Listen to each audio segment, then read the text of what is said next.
Hello and good day. My name is Dr. Chidera Ubuani, and we will be taking a step forward in our discussion on the course Marketing Thought, MKT 876. Today, we will begin our discussion by looking at the eclectic nature of marketing.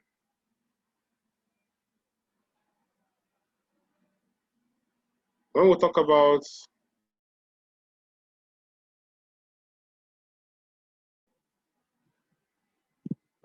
marketing being eclectic, we're simply saying that the marketing discourse or the marketing as a discipline borrows from other disciplines.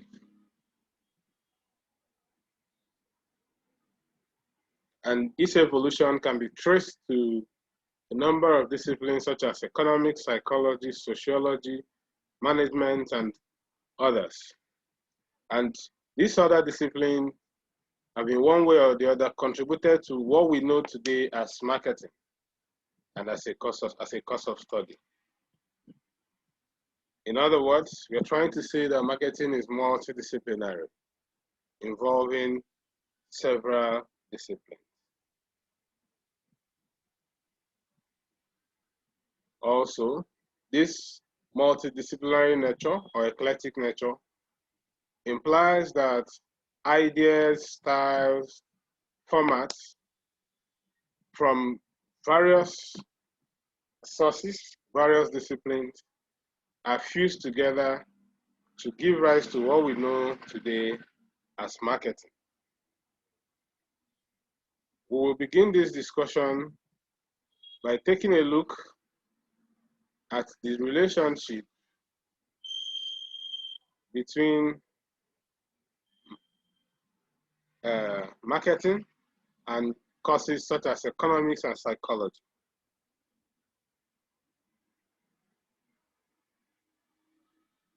Elementary economics has made us to understand that economics is about fulfilling scarce needs, or rather, fulfilling insatiable needs with scarce resources. From the economic point of view, we will understand that marketing has a handshake with economics. Some may think of marketing as applied economics. As we can see, that marketing tries to ensure that wants of consumers are satisfied. Economics is also concerned with the explanation and the prediction of wants through the forces of demand and supply, thereby giving rise to exchange relationship. The purpose of the marketing system, which is seen as fulfillment of needs, that seeks efficiency to maximize profit,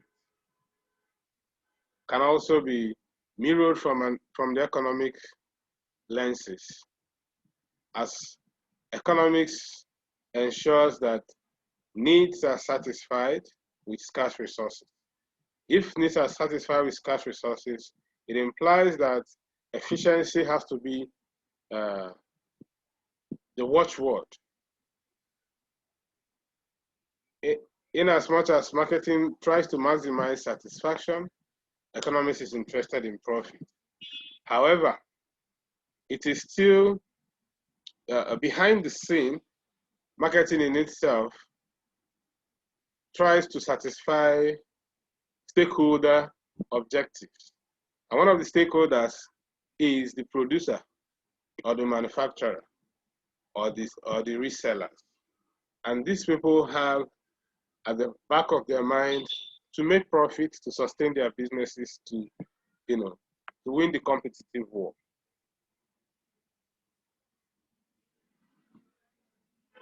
Our earlier discussion has also shown that for marketing to take place, that exchange happens. And economics also have this exchange at the center of its discussion. When we talk about the forces of demand and supply, we're looking at a point where exchange will take place and both parties are happy with what they have, with their bargain.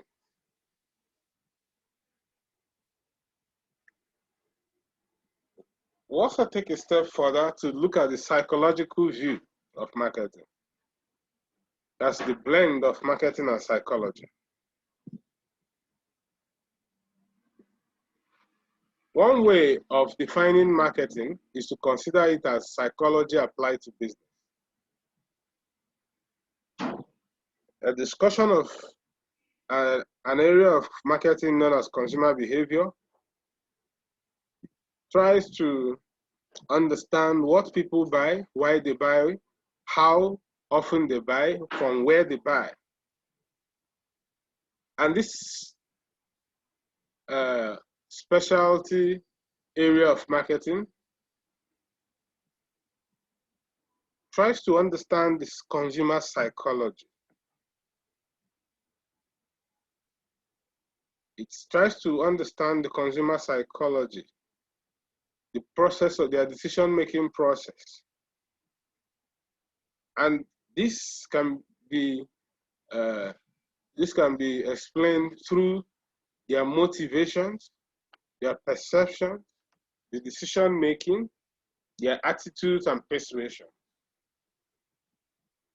For instance, if I walk up to an electronics store to buy a television and end up buying a plasma television, one may want to understand my motive. Another may want to understand what's my perception of a plasma television. Maybe my motive is to, have a smart living room, and I perceive that to also give me some level of class. Also, I could have formed a favorable attitude towards that, maybe because I've seen my friend do that, or I may also be persuaded by the salesman there to make that decision. So all of this is in the consumer's mind.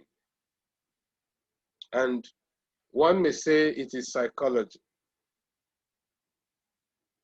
Another may say it's marketing. So there is a fuse. Psychology applied in business is what we now know as marketing. Our course material goes further to explain some of these concepts.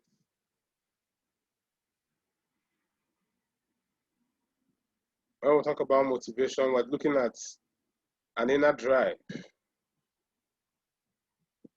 a drive that moves an individual to act in a particular way. Perception refers to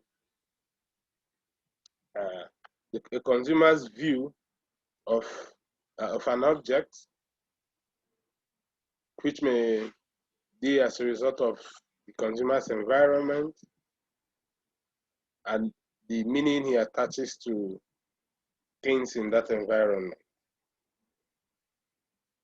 People may have different perceptions with regards to colors, to designs, to logos, and that perception has a way of affecting the value they place on the product or the object. Talk about decision making, which begins from identifying a problem and then finding information, making selection among alternatives, the actual purchase, and then the post-purchase behavior, which may be consonance or dissonance. Consonance when the performance outweighs expectation. Dissonance when reverse is the case. And then we can also look at attitude. These are psychological terms which are now very well essential in marketing discourse. Attitude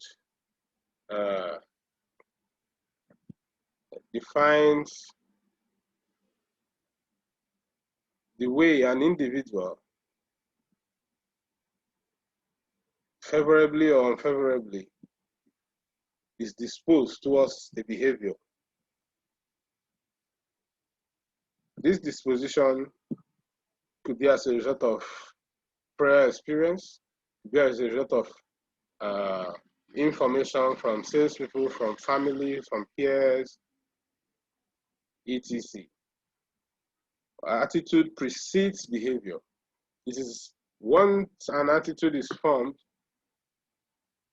the consumer is expected to behave in line with the attitude formed, whether positively or negatively.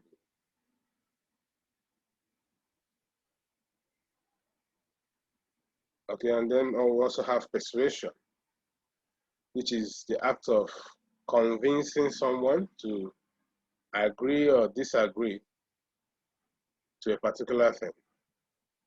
Just like I said, consumer may be persuaded by a salesperson or by a family member, to take a particular decision. In some cases, the man of the house may buy something that he doesn't even have interest in, possibly because he's persuaded by the wife or the kids. So persuasion also, which plays on the consumer's mind, also affects their behavior. And these are, the points where psychology and marketing have a handshake. Okay. While we are moving forward, it will be good to take out some time to look at the SAQs and try your hands on them. It's also important that from time to time you comment on the discussion on the web portal. You join the discussion there, make your comments, ask questions, and let's interact.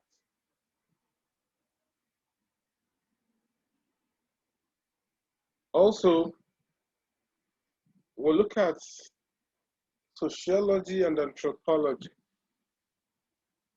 as some of the disciplines that marketing has borrowed from.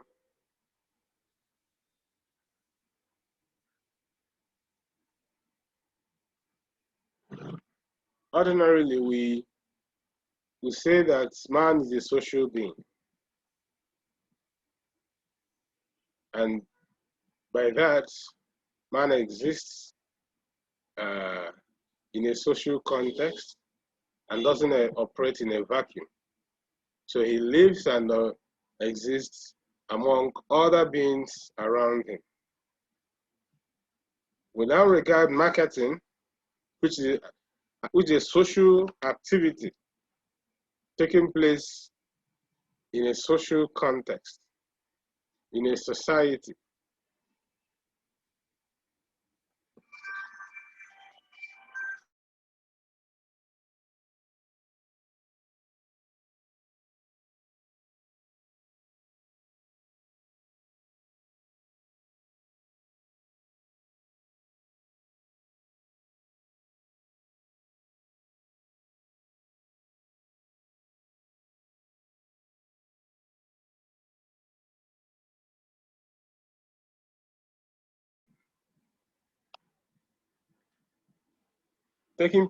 Marketing takes place in a society,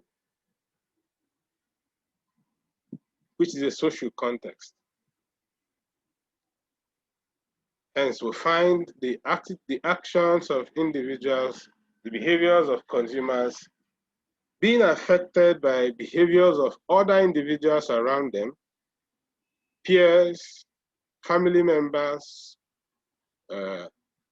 groups and organizations which they belong to. So as a behavioral science, it seeks to explain exchange relationships. And this is also what sociology discusses.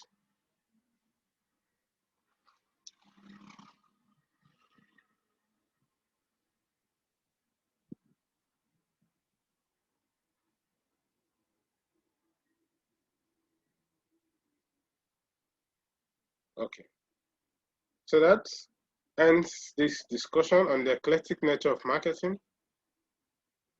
As I earlier said, marketing borrows greatly from various disciplines. And it's important that in the course of our study of marketing, we should try to understand to an extent these other disciplines, so much so that we can have a better view of the role they play in the marketing space. Thank you for your time. Until I come your way again.